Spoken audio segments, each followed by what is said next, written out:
So I get this call from time to time where the handle has come apart on these Moen faucets. And it's really not a big deal to repair, it's just understanding how it goes together, so I thought I'd make a quick video. You'll take the bottom of the handle off, like this.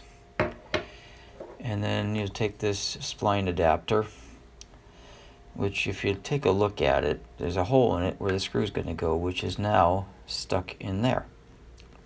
So we'll just get the screw, because it's come loose and dropped down. And we're going to put things back together.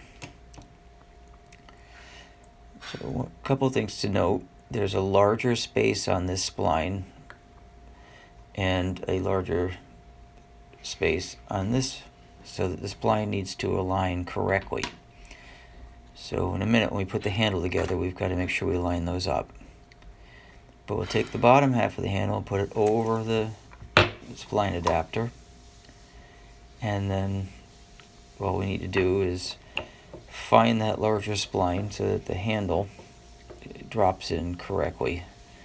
And a couple tries and you'll try to align it up, but you'll get it. I think this will be the try we get it. Yep. And now the easiest thing to do is flip it over. See, because now we've got to get that screw back down in that hole. I'll turn the camera around so you can see what I'm doing. But just take the handle and flip it over. And then what I do is just put the screw on the end of the screwdriver like this, and we can just drop it down. It's way easier than trying to drop it down the other way and try to spin it around. So now we'll just tighten it up.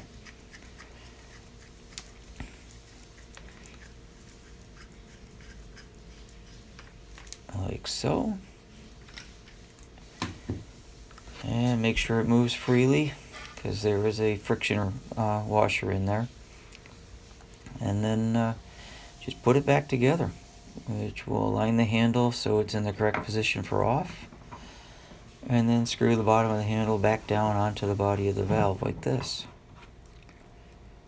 And we're done. Give it a test and make sure everything works. And we're back in business.